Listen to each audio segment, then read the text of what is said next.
அனைவருக்கும் வணக்கம். இன்னைக்கு சவ்வரிசியில் பால் உருண்டை எப்படி செய்கிறதுன்னு பார்க்கலாம்.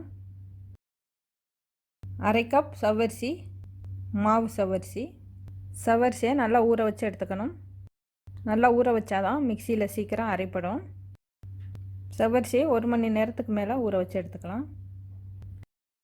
ஊறினதுக்கப்புறம் தண்ணியை நல்லா வடிகட்டி எடுத்துக்கணும். மிக்சியில் சேர்த்துட்டு ஒரு 3 டேபிள் ஸ்பூன் அளவு தேங்காய் பூ சேர்த்து அரைச்சிக்கலாம்.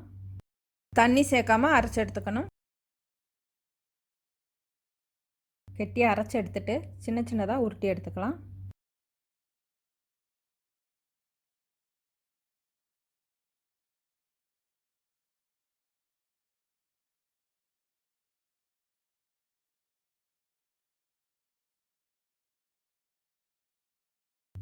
வேணால் கேரட் துருவி சேர்த்துக்கலாம். இந்த மாதிரி உருண்டைக்குள்ளே வச்சு உருட்டி எடுத்துக்கலாம். இல்லைன்னா மாவில் இந்த மாதிரி பிரட்டிட்டு உருட்டி எடுத்துக்கலாம்.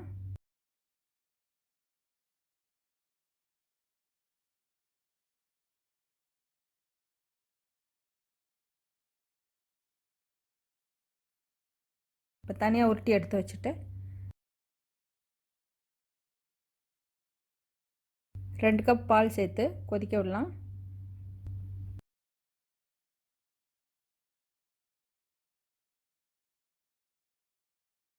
பால் கொதிக்கையில் உருட்டி வச்ச உருண்டையெல்லாம் சேர்த்துடலாம். அங்கங்கே சேர்க்கணும். ஒரே இடத்துல சேர்த்திங்கன்னா பிடிச்சிக்கும். சேர்த்து லேசாக கொதித்ததும் கிளறி விடலாம்.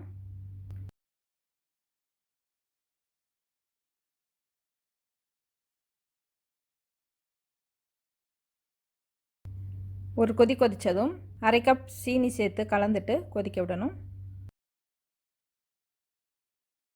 ஒரு 2-3 நிமிஷம் மிதமான தீயில் கொதிக்கட்டும்.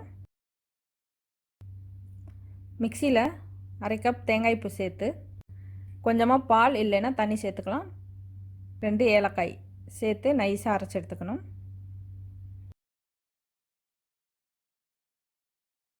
இப்போ அரைச்ச தேங்காய் விழுதை சேர்த்துடலாம். கொஞ்சமாக சுக்குத்தூள், துருவி வச்ச கேரட்லேருந்து கொஞ்சமாக சேர்த்துக்கிறேன். சேர்த்து ஒரு 2 நிமிஷம் கொதிக்க விட்டு அடுப்பு ஆஃப் பண்ணிடலாம்.